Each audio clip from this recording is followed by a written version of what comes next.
지금 태영호 TV에서 우크라이나에 있는 북한군 포로들을 대한민국으로 데려오게 한 문제를 가지고 두 번에 걸쳐서 이제 말씀드렸는데요. 오늘 이 시간에는 우리 국민들이 무엇을 해야 하는지를 말씀드리겠습니다. 사실 이번 편이 앞선 두 편보다 훨씬 더 중요합니다. 왜냐하면 국제적인 인권 캠페인 이런 사례들을 보면 베트남 보트피플 구출한 국제운동이라든지 이전 소련에서 유대인들의 출국을 위한 레퓨지닉 운동이라든지 이스라엘이 에티오피아에서 유대인들을 공수한 솔로몬 작전이라든지 이런 모든 사건에 공통점이 있습니다. 그 공통점은 뭔가 하면 시민들이 먼저 움직였고 그러한 움직임이 정부와 국제사회를 움직여서 결국은 마지막에는 좋은 결실을 맺었다. 이런 겁니다. 바로 대한민국이 지금 그런 선택의 순간에 서 있는데요.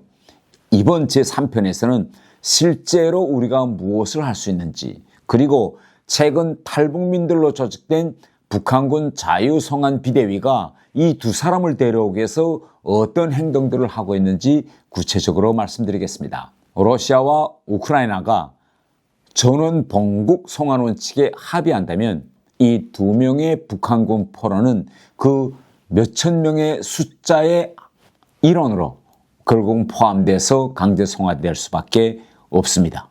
북한 국적 포로 2명, 북한 송환, 결국 이 한 줄에 따라서 그들이 운명이 처리될 수도 있는 겁니다. 그래서 여기에 있는 탈북민들이 지난 11월 7일 날 전 세계 인권단체들과 함께 북한군 자유송환 비상대책위원회, 줄여서 북한군 자유송환 비대위를 출범시켰는데요. 거기서 제가 이 비대위원회 위원장을 맡게 되었습니다. 그렇다면 북한군 자유송환 비대위는 지금까지 어떤 행동을 했는지 말씀드리겠습니다. 우선 첫째로 우크라이나 정치권을 직접 설득하는 데 나섰습니다. 지난 11월 11일 제가 한국을 방문한 우크라이나 국회의원들을 직접 만나서 북한군 포로 이 두 사람이 자유로운 의사로 한국을 선택했으니 그들을 북한으로 강제 송환하지 말라고 강하게 요구했습니다. 그러면서 만일 그들이 북한으로 송환된다면 그들은 조국을 배신한 배신자로 처벌받게 될 것이다. 왜냐? 북한군 일반 의무 제7조에는 북한군은 절대로 포로가 될 수 없다라고 규정되어 있습니다. 또 북한의 법 질서 체계를 보면 포로로 생포되는 행위는 반국가 범죄 중에서도 가장 큰 범죄인 조국 반역 행위로 강조됩니다. 북한 형법 제63조는 조국 반역 행위를 한 자는 5년 이상의 노동교화형, 정상이 무거운 경우에는 무기 노동교화형 또는 사형 및 재산 몰수형에 처한다라고 규정되어 있습니다. 그러므로 그들이 강제로 북한으로 송환된다는 걸 만약 북한군 병사들이 알게 된다면 북한으로 가기 전에 우크라이나 구금시설에서 극단적인 선택을 할 수도 있게 됩니다. 이렇게 되면 자유민주 진영의 일환이라는 그런 국가로서의 우크라이나가 국가 이미지에 큰 오점을 남기게 될 것입니다. 그래서 제가 이런 지점들을 우크라이나 국회의원들이 이야기하면서 거기에 플러스 알파로서 6.25 전쟁 때 우리 대한민국과 유엔은 포로들의 자유로운 의지를 지켜주기 위해서 이 전쟁을 1년 동안 도했고 또 그들의 자유로운 의사에 따라서 대한민국에 남겠다는 사람들은 남겨주었다는 이런 이야기도 다 해주었습니다. 제 이 말에 그들도 어느 정도 공감이 가는지 그러면 빨리 새로 취임한 이재명 정부가 우크라이나 정부에 북한군 포로들을 한국으로 보내달라라고 다시 강력히 요구해라. 그러면 우크라이나 정부도 국회도 도와주기 위해서 나설 수 있다라고 말하는 것입니다. 둘째로 비대위는 지난 11월 18일 외교부 청사에 찾아가서 조현 외교부 장관 앞으로 보내는 편지를 전달했습니다. 그 편지에서 저희들은 우리는 모두 탈북민들입니다. 그래서 우리 모든 한 사람 한 사람은 죽음을 무릅쓰고 탈북에 와서 자유를 찾았기 때문에 우크라이나의 북한군 포로도 우리와 똑같은 길을 가게 하고 싶습니다. 대한민국 정부가 그들을 지켜주십시오 라는 간절한 마음을 담아 편지를 전달했습니다. 그리고 세 번째로서는 지난 11월 21일에는 서울주재 국제적십사 ICRC 대표부를 방문해서 북한군 포로의 강제 송환을 막기 위해서 국제적십자의 감독과 개입이 필요하다는 내용의 서신을 전달했습니다. 그래서 현재 국제적십자는 전쟁 포로 보호 분야에서 포로들의 인권을 지켜주는 가장 적합한 그런 이제 국제기구입니다. 만약 국제적십자가 우크라이나에서 나선다면 우크라이나 정부도 함부로 그들의 의사에 반해서 강제로 북한으로 보내는 그런 결정을 내리지는 못할 것이라고 저희들은 생각합니다. 넷째로 지금 대한민국 국회를 움직여보려 하고 있습니다. 그래서 지금 현재 비대위는 여야 국회의원들과 접촉하면서 국회 차원의 공식 결의안을 준비하고 있습니다. 북한군 포로들의 대한민국 송환을 촉구하는 대한민국 국회 결의안이 우리 국회에서 통과된다면 그 의미는 매우 클 것입니다. 다섯 번째로 국제 정치적으로 영향력 있는 인물들과 국회를 움직이려 하고 있습니다. 가능만 하다면 트럼프 대통령과 같은 그런 국제적으로 영향력 있는 그런 국가 지도자가 나서서 북한군 포로를 북한으로 보내지 말라라고 공개적으로만 한다면 그 파장은 매우 클 것입니다.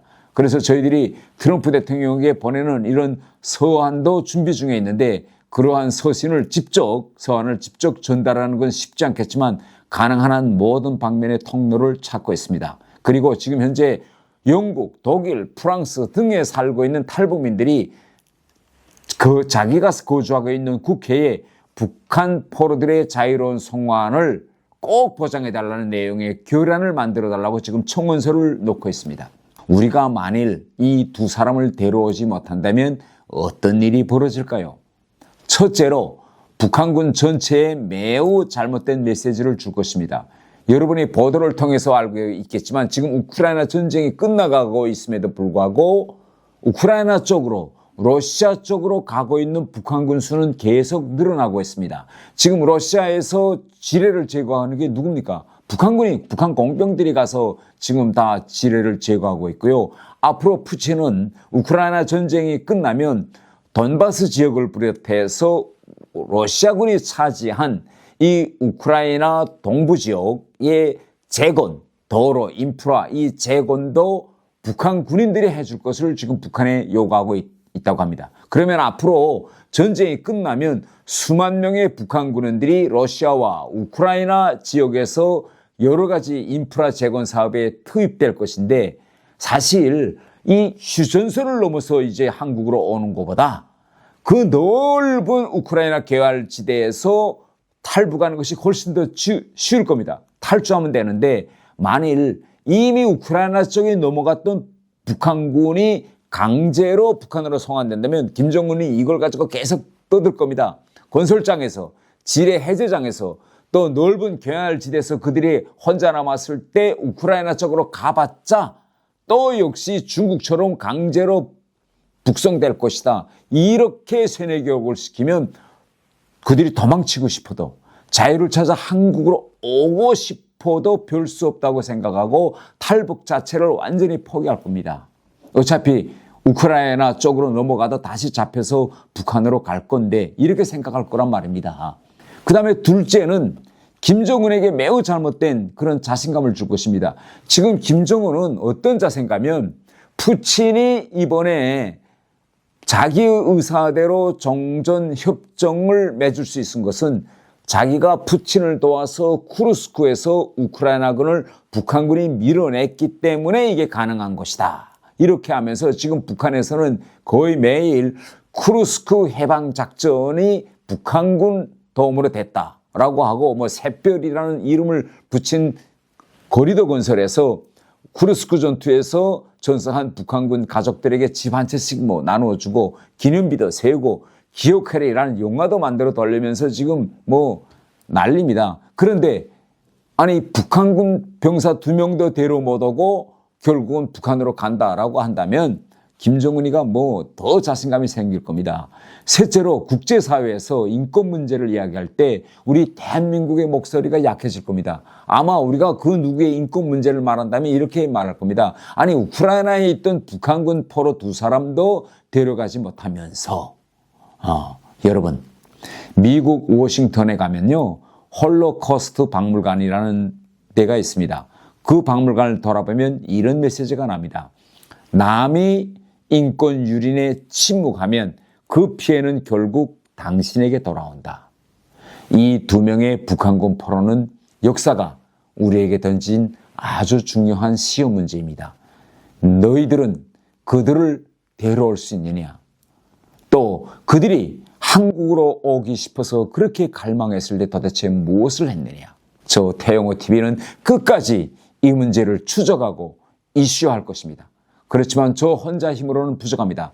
여러분 한 분 한 분이 저희들과 함께 해주셔야 합니다. 여러분이 올리는 댓글, 공유, 또 이 영상을 주변 분들에게 널리 좀 알리시고 또 자율 구독료를 통한 응원이 한 사람의 생명을 지키는데 현실적인 힘이 될 수 있습니다. 우리가 이 두 사람을 지켜내지 못한다면, 만일 또 이 두 사람을 우리가 데려온다면 그건 우리 모두의 승리입니다.